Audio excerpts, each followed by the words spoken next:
Hello and welcome to our podcast or YouTube, subject to how you are digesting this content. Now, I'm really excited about this one. And you know, I say this about every session, but I am super excited about this one because I love data and actionable insights. And today we have a real gem for you. E-commerce, online, offline, social commerce, in-store, curbside, click and collect. As a consumer now, we have so many different ways and different spectrums of how we can purchase things in our user journey. And as a brand, it's the biggest challenge that many brands are struggling with and keeping them up at night from talking to them. I speak to brands on a regular basis, and many of the larger brands are trying to understand how they can, alongside first-party data, supply chain and recruitment, which we know many organizations are struggling with, is creating this omni-channel journey and understanding as a consumer what journeys they're taking and how to appear on that. Well, I have some amazing news for you today. I am joined by the lovely Cara from Salsify, who has surveyed recently over 4,000 consumers and has some really great insight that they're going to be sharing with us today. So thank you, Cara, for joining us today. Really excited to have you on here. Thanks, Lynsey. I'm excited as well. And yeah, like you mentioned, we surveyed over 4,000 people, reaching out across the US, UK, Germany, as well as France, to sort of understand what's happening online as well as offline today, what's on shoppers' minds. Yeah, and when I saw this data released by Salsify, I was really excited how to meet the demands of the omni-channel journey. And as brands, I work with global brands and global brands per country, and it is very different. And there's a lot going on at the moment in terms, how to optimize it, how to maximize it, how to do it in different regions, how to support regions globally. There's lots of change and lots of things that are keeping brands up at night, and a lot of change. So when I saw your data, I was like, we've got to get these guys on our podcast and on our YouTube, because I love actionable insight. And I think there's some really good actionable insight. So let's dive in, Cara, if that's okay. So if you'd like to get your hands on the report, I will share it in the description or show notes as well.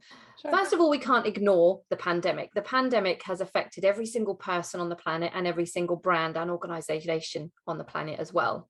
It has basically fast-tracked e-commerce from a retailer perspective, a brand perspective, and many social channels perspective, from what would normally be a few years into a few months. But as many countries get back to some sort of normality, we are now more open in how shoppers' habits have changed. And as shoppers, we are doing things in slightly different ways than before.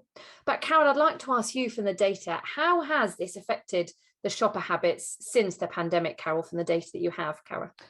Yeah, I think what you pointed out is exactly right. It's interesting. Last year when we surveyed folks, we saw that 40% more were saying, I'm staying at home, I'm shopping online. And this year we saw a real trend of people just being ready to be omni-channel again. So, we had a large number of people saying they're still researching in store. We have 40% of people saying that on a retail site is where they first go. And a lot of times that's Amazon, regardless of country. But people are using apps. We have, 12% of folks are saying that they're actually using apps to compare what to buy, and then going direct to a brand manufacturer's site. This is the first time, 5% of people are saying that they're buying there now.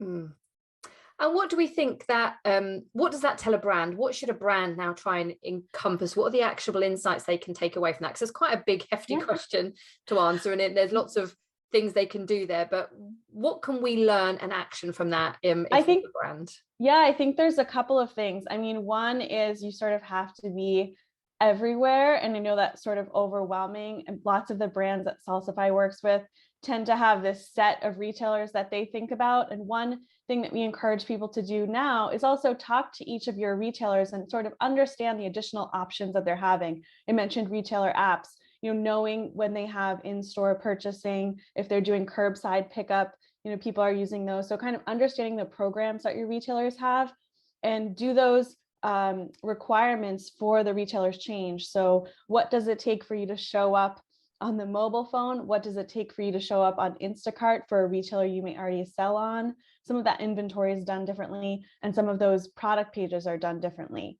And then the second big takeaway, I mentioned this as well, is the direct sites. So understanding that now, your shopper is looking for your product first. And if they're getting it more conveniently through a retailer, or if they're getting it more conveniently through you, so understanding, is it worth your time to have a direct to consumer site? We're seeing more and more that brands are really thinking about what should their D2C strategy be. Should they have their own e-commerce website? What would that take from an inventory standpoint? And a lot of folks are finding that it makes it's a closer relationship that they can then have with their shopper. People know that they get the product directly. Absolutely. And it is, that's a big gregarious goal and question, is it, like whether to go D2C or whether not? And I think the point you made there around understanding how each of the retailers work. When we work with organizations, and I spend a lot of time upskilling them, FMCG brands, from leadership down to practitioner level, and also thinking about if we're doing retained work as well, is there's this 3-step approach we tend to talk about. One is identify the priorities in your market. So identify the biggest retailers in the market, or the ones that are the biggest, like you've said, Amazon is the biggest in a lot of markets, and also the ones that are innovating quickest. And then prioritize that and prioritize the investment. So linked to the point that you made is understanding how availability might apply in different areas. So Instacart, for example, it might be that you're in stock in some stores and not others, so that could cause a problem. And just because a store actually lists your product doesn't mean it's available online.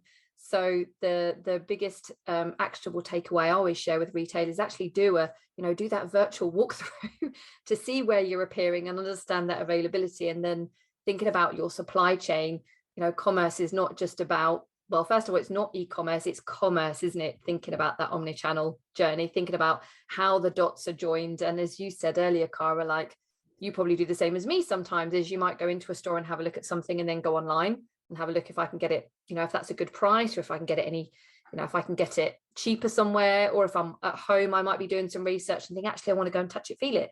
So I want to have a look if it's in store. So it's a very fragmented journey for consumers. So for a brand, it's always going to be really hard to unwind that from that side of things. But I think the points you've made around, having a look at the retailers, prioritizing and understanding how they operate and what the algorithm looks like, and understanding that, and then digesting that from your brand's perspective. Yeah. And you brought up how drastic this shift has been, and FMCG. I think the most drastic place that we saw it was grocery, right? Because all of a sudden, and again, the data for us showed before the pandemic, for example, in the UK, only 55% of shoppers had never bought anything online before, so more than half. And then suddenly, we had people who had said they've never shopped online, 42% of them shopping, online, some combination of online and in store, another 16% only shopping online. And so all of a sudden, people had to sort of be ready to, to make sure that they were, like you said, where they need to be. And we're sort of seeing that shift back to in store. But once you get into the habit, they're at least going to check what's available. We ask people what they look for when they're buying groceries, and exactly what you mentioned, it's lower price. But then that next piece is if that brand is familiar, which makes it even more important to then make sure that your brand is actually showing up. And then it comes down to delivery and availability. Yeah. And I was one of those 50% of people that had never done grocery shopping online before the pandemic.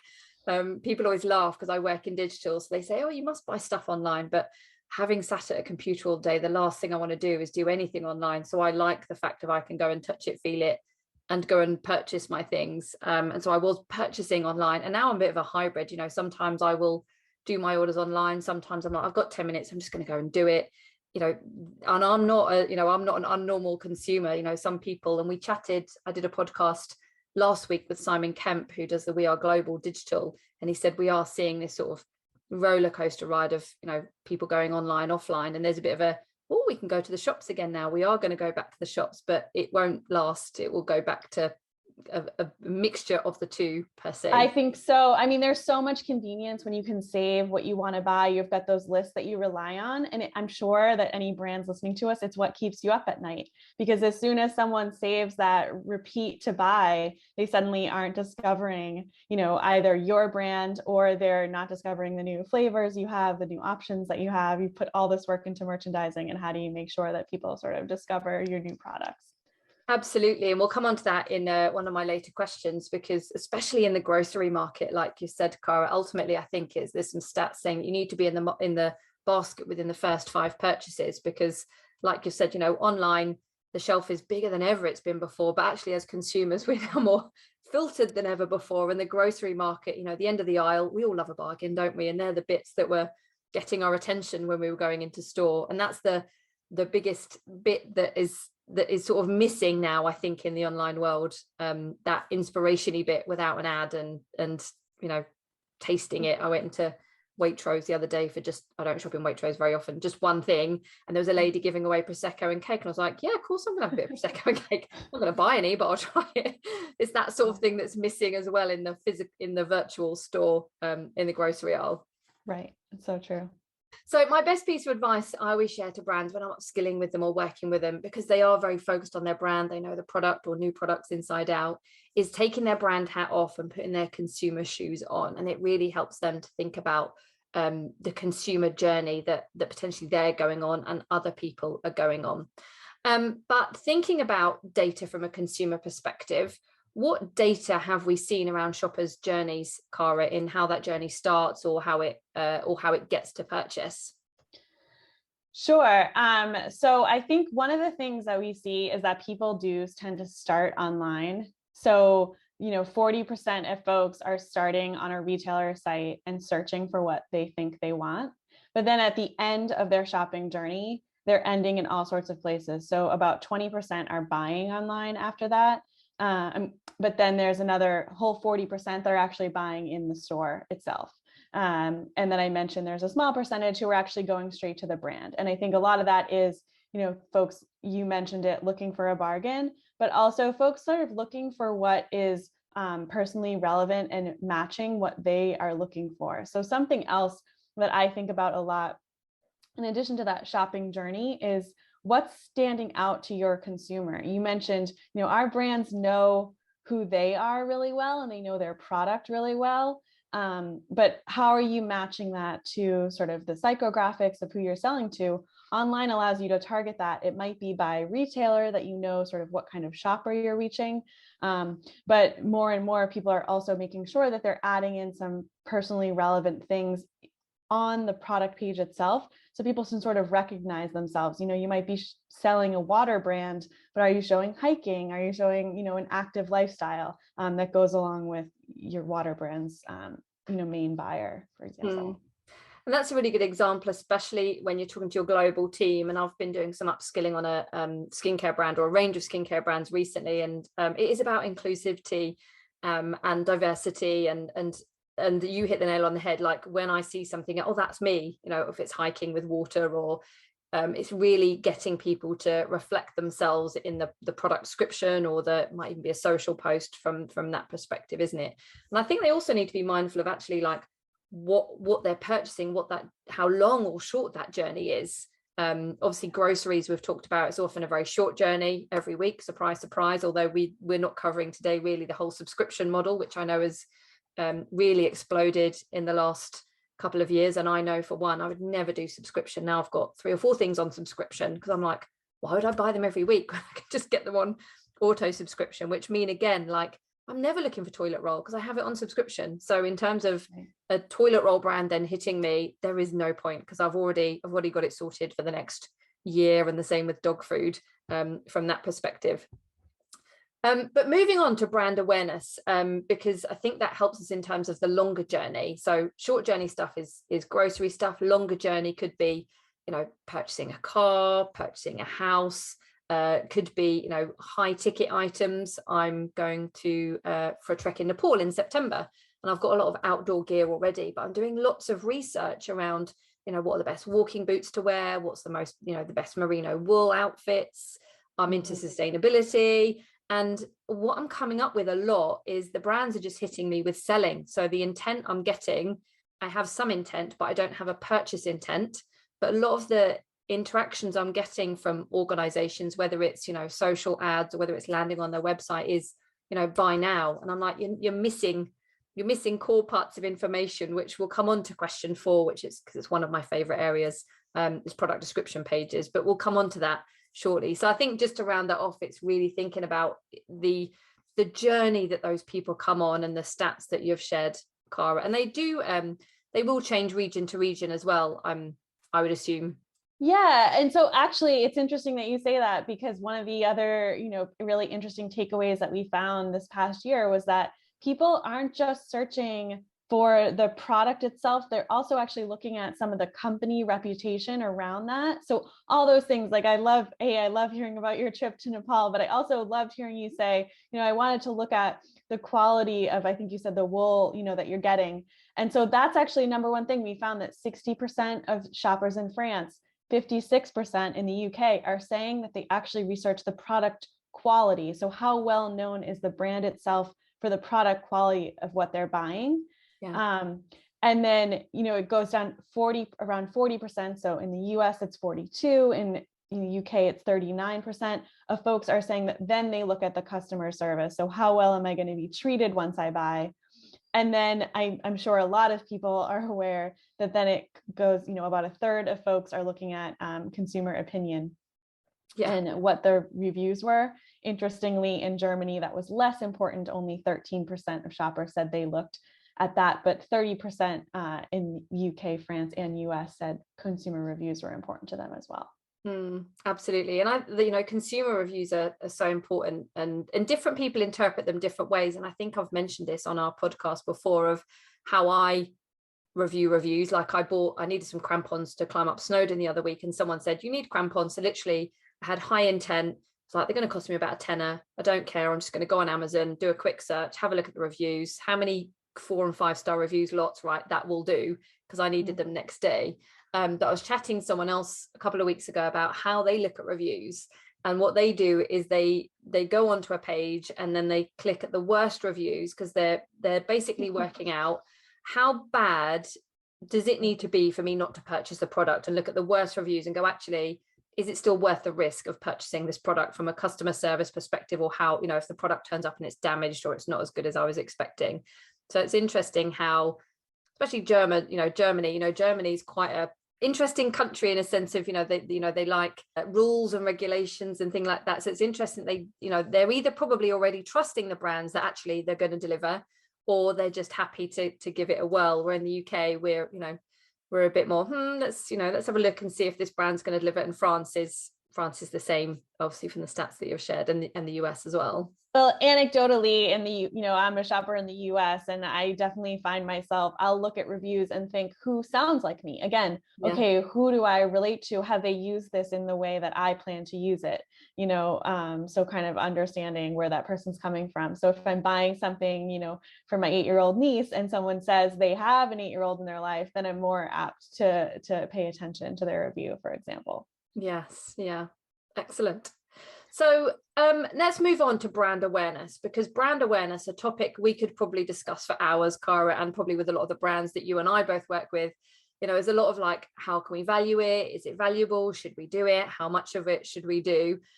Based on your data findings, Cara, is brand awareness important as part of that shopper journey, do you think? I think so, in terms of, and we see it show up again around this idea of trust, and around this idea of so one of the things we find is that, again, nearly 50%, so it's 47% in the UK, 46% in the US, people say that they will actually pay more when they trust the brand. And so to me, that means that all this effort that you're putting in around brand awareness is paying off in the premium that people are willing to buy. And, you just mentioned it. Okay, $10 crampons, it's not a big deal. I'll take that risk.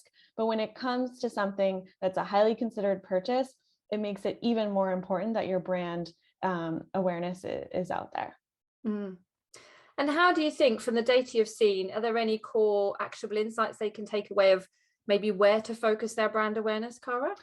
Well, I mean, and this is partly one of the reasons why we do this consumer research, is to kind of look and see what are people using in terms of information. And the biggest takeaways we find is folks will leave if they don't find the relevant product information on the product page. And so a quick place to invest is actually in your product description and in the videos and enhanced content, whether it's videos, whether it's large images, 360 spins, again, I talked about product quality, and so did you when you were saying shopping, and do you have high res images?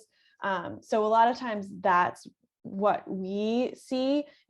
There's paid advertising that you can do, but at the end of the day, if you're advertising against something and then someone shows up to buy your product and they're not seeing that where they're shopping and they're in store, they can touch it and feel it and see the high quality. How do you make that happen online as well?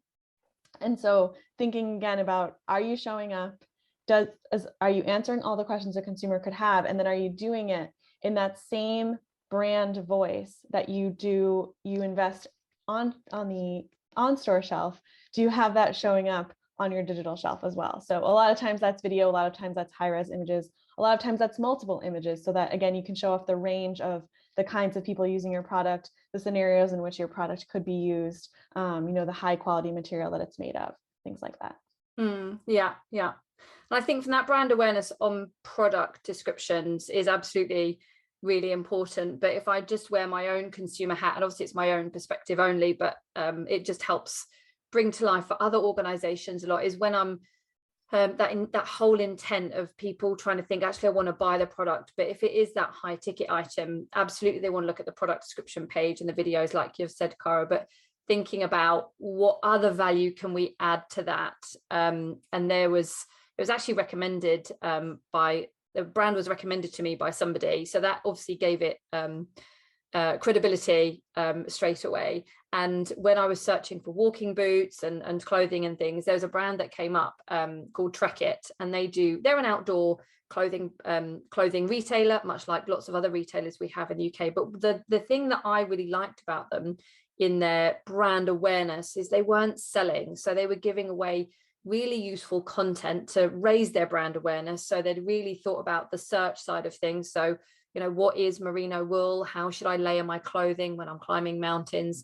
And they really focused on creating brand awareness around those challenges and triggers that consumers had. And they'd created YouTube content, which obviously I then subscribed to. I was like, oh, this is interesting. Then I visited their website and they said, oh, we've got a Facebook page or a Facebook group where you can join and ask insights. So I instantly felt at ease. First of all, I felt credibility around that brand. And then I felt at ease around that brand, think, actually, they're not trying to sell me something I don't want. They're trying to help me feel safe and give me answers to the questions that I have without selling. And then the USPs they had on their page and on their product description pages were just almost that last tick box I needed to purchase from them. So it's thinking about that whole brand awareness journey from start at, with that social or offline to that, getting to the product description page. I'm so glad you phrased it that way, because something I think about a lot, we, again, Salsify is all about helping brands win on the digital shelf and thinking about e-commerce and this modern way of shopping. But something I think about a lot is that we're all sort of looking for that local grocer to sort of help us through what to buy, like that person that you trust that you can come and talk to. Someone's birthday is coming up. I'm making a cake. Which kind of frosting should I get? And so it's funny. I'm looking at one of the questions we asked people was, what information do you have to know about a product before you buy it? And it's, okay, what's the size of it? And then it's ingredients, and then it's what it's made of, and then it's how those ingredients were sourced.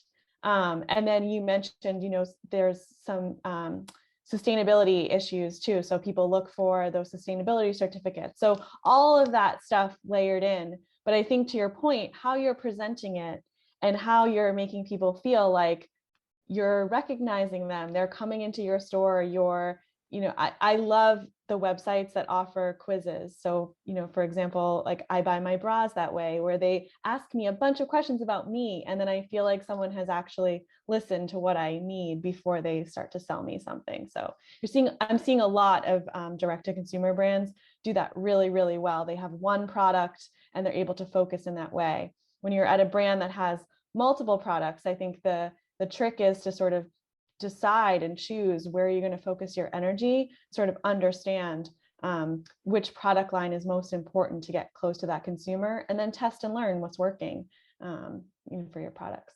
Yeah. And I guess it is obviously easier if you have your own website, you're doing direct to consumer, to ask those quizzes. And I'm a big fan as well, Cara. I share some of them in my upskilling of, what do you think of this user experience? And I show, take them onto, it's a garden center website, and say, okay, this is the journey that people go on. And they go, wow, that is so consumer centric. But obviously on retailers, if you are selling just on retailers, you don't have that opportunity. People like Amazon have now started to, I think we've talked about it this month in our digital roundup, they are now having brand names drop down when you're doing searches, but it's thinking about how can I be consumer centric and drive that awareness at that stage without trying to sell. But as you said earlier, Cara, I get my fruit and veg, I still get my fruit and veg from a fruit and veg stall because I want to buy local. I want to go and talk to somebody. I want to buy in season, and I want to buy local, and I want to go and touch it, feel it, and talk to them and taste it sometimes as well. And that's the biggest bit that's missing online. But that links us nicely into product description pages, or PDPs for short. In my eyes, and from what I see from many of the FMCG brands that I've upskilled in the last 2 to 3 years, and many of them are in our houses every single day, you can probably see some of them here in your bathrooms, in your kitchen, they're the lowest hanging fruit that brands are not taking advantage of. Now, I get that many brands have had to go, oh my goodness, we need to get all our SKUs online quickly, and we need to get, just get them all on and then try and optimize them. But they're missing lots of opportunities tooth over nail. And when PDPs are done really, really well, the best way I tend to analogize it is taking that physical product that I can touch and feel, or have a look at and look at in detail, into that virtual world, which is really quite hard. And bringing that experience to life is blooming hard, and it takes a lot of time. Some brands go, we've got thousands of products, which ones we to prioritize, and other ones don't think about the questions. And this is the point you made earlier, Cara, don't think about the questions that people think when they are wanting to touch it, feel it, the barriers they're trying to overcome. And organic listings, again, as you've touched on, that's the ultimate, because you can pay to be in places, but people might be searching for, what is the best merino wool top, or, what are the fruits in season, or what are the fruits with vitamin C. If you don't have like vitamin C in a fruit listing, you're not going to be found. So what insights have you found, Cara, here from your research? Yeah. So, and I think all the things that you're hitting on are exactly right. One big thing that jumps out to me, you mentioned, hey, you can't build a quiz on every single retailer page, but you can, in a lot of retailer cases, build out your enhanced content below the fold and still tell that brand story. A lot of folks invest in comparison charts to sort of show how their product compares, their product line options compare. So that's one big thing to look at. And then you're saying, the search terms and kind of making sure that you turn up. One big thing that we see, it's the product title, and how we actually do another whole set of research. And product titles have just gotten longer and longer, the best performing product titles. And that's because people are putting in things like the quantity, or they're putting in things like the keyword. So, is it non-GMO? Is it gluten-free? All of that stuff.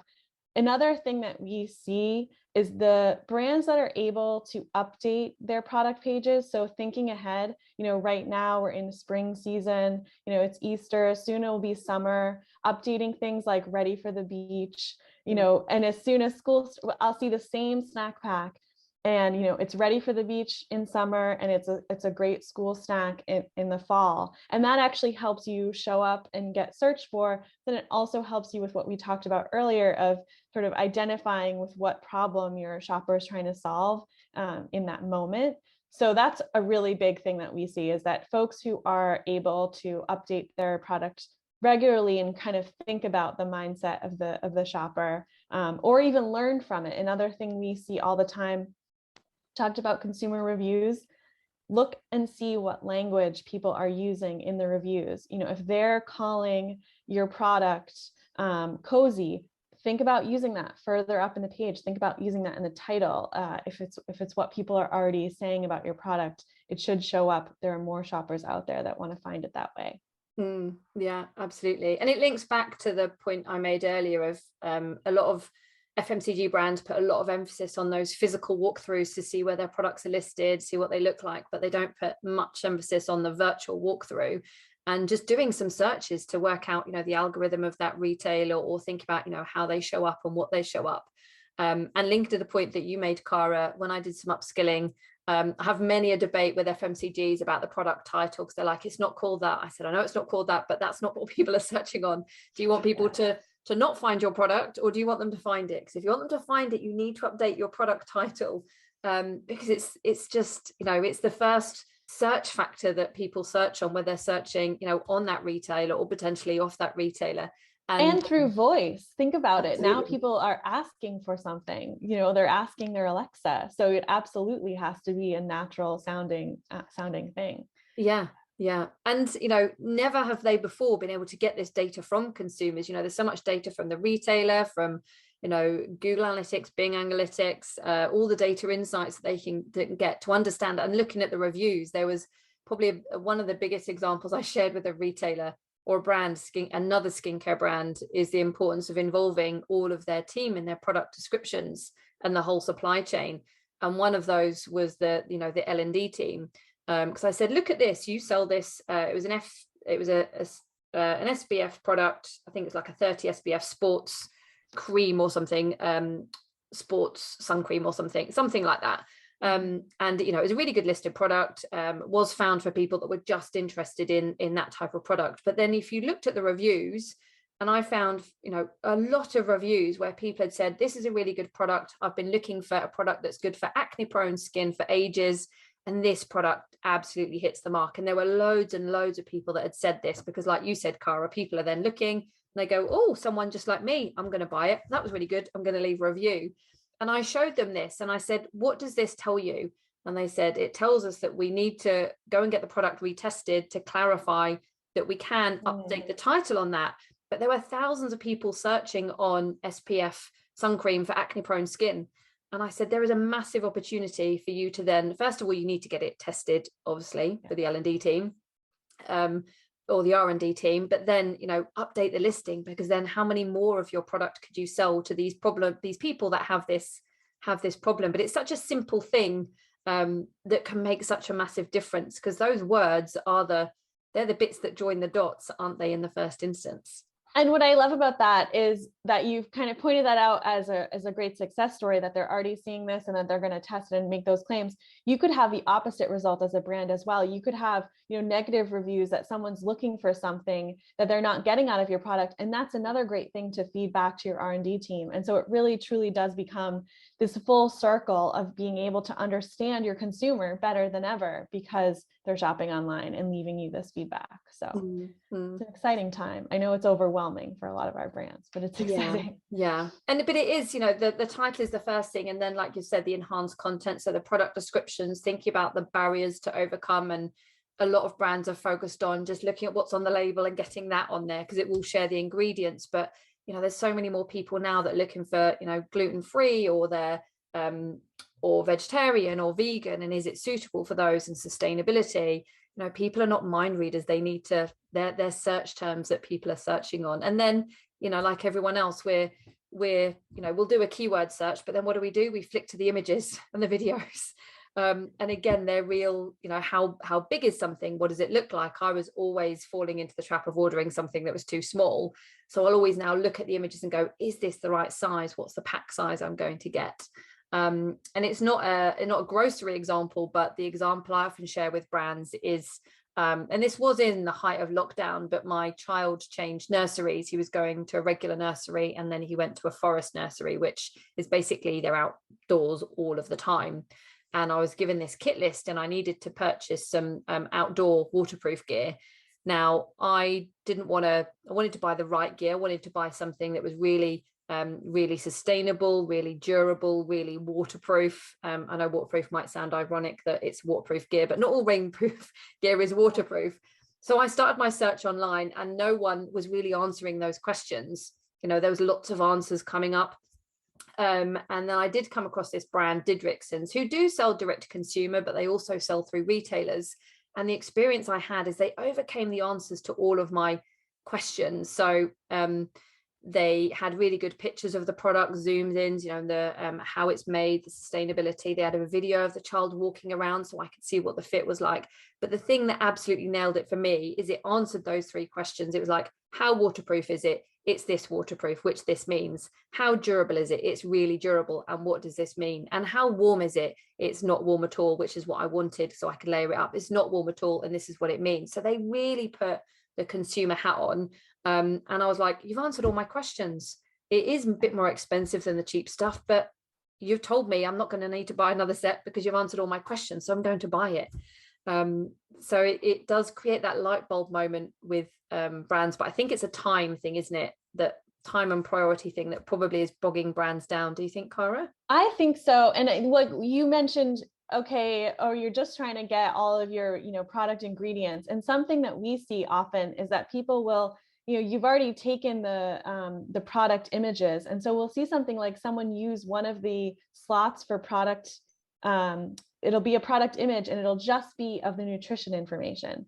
And, it is what I would see when I'm in the grocery aisle. But when I'm scrolling through my phone, I want to see exactly what you just laid out. No GMOs, only 5 grams of sugar. And so we've seen folks who do take the time, create an additional set of graphics, call out those questions that people have in a scrollable, scannable way. Improved conversion rates, improved click to cart rates. It's again, putting on that consumer hat and using every available space. So we talked about product title, we talked about product descriptions, even the images need to be scannable and people can kind of consume quickly what they're thinking about. It can't just be a picture of the side of your cereal box. No. And an example I always often share is Uncle Bren's rice, because it's rice. Like, what can you talk about with rice? But their PDP description pages in some of their regions is really good and it just highlights that, it's rice. Surely I'm just looking for rice. But if people are looking for, the nutritional content, is it gluten-free? People want to know that. They don't just want to look at the back of the packet. They want to look at the key contents for that. And they also want inspiration, like, how do you use it? How long does it take? How else can you use it? Looking for inspiration on that as well. So Uncle Ben's rice, they're bog standard brown rice, white rice. They've really worked on that, which is great. It's a very dull example, but just highlights the fact that it doesn't matter if you've got a really exciting product or a product that is in a microwavable packet. Obviously, ironically, they are one of the most expensive. But again, people are willing to pay that if they see the answers to those questions. Exactly. So, Cara, thank you for all of the insight today. Are there any other last key takeaways or insights that you think our watchers or listeners today might find useful? I think what I have my eye on next, and we started to see that folks are really starting to buy, you mentioned it anecdotally, sustainable. So, 10% of folks today are saying that's really important for them to know. I expect that number to go up. We'll be asking next year. We do the survey every year. So looking forward to kind of seeing where that number goes. But we also saw that 9% of shoppers want to buy secondhand clothing. So I really do think that we're starting to see a shift in terms of what consumers are looking for, thinking of them and what their needs are and starting to think about the planet as well. Yeah. I know sustainability, and many brands are already reasonably sustainable, but they don't talk about it, so they're not found. Yes. So it's thinking about the voice of customer data of actually, are there certain words within sustainability that those people are looking for, to help them find the product that they're searching for? Yes. And I think it's really going to matter region by region. I mean, France, for example, has some guidelines. In the US, there are a ton of different places that are certifying. And so that certification is a little bit less trusted. So kind of knowing which market you're selling in and what is meaningful to that consumer, depending on where they are and depending on what the norm is also going to make a big difference. Yeah, absolutely. I've seen just little subtle changes. So I think it's Carrefour in France, they've now got a little eco leaf thing. And if the packaging is more sustainable, then you get a little leaf. So instantly as a Carrefour shopper, you can see, oh, okay, yep, this is ticking all the Carrefour boxes. Waitrose in the UK have been doing a big push on B Corp. So B Corp is something I understand because I work in the retail space per se, but as a consumer, I don't know what it means, but B Corp themselves are doing more brand awareness to raise people's awareness of actually, if a brand is B Corp, what does that mean? So then they're driving the brand awareness, go, oh, that's a B Corp product. Yeah, okay, I want to buy that. I think it's also educating people on actually what sustainable means, because, some brands are very good at saying they're sustainable, but, dig a little bit under the bonnet and you find some things that they're not sustainable, or they're interpreting how they want it to be interpreted from that perspective. That's right. Yes. Well, like I said, we do a survey every year. And so that's one of the questions I can't wait. We dug into it this year, and I can't wait to see kind of how it shifts next year as well. Excellent. Well, thank you so much for your time today, Cara. It's been fantastic talking to you. If people want to find you, where are they best to reach out and find you, Cara? I think, salsify.com. We've got an entire resource library. So this consumer report, as well as others. I mean, I'm on LinkedIn as well, but salsify.com is the first place to go. Excellent. That's great. Thank you so much for your time today, Cara. For the listeners and viewers today, I hope you've found it useful. If you haven't read the report, go and grab a cup of tea, coffee, chocolate biscuit, and just take 10 minutes to have a flick through, because I know for sure you'll be able to get some takeaway insights on top of what we've shared today. So enjoy the rest of your day.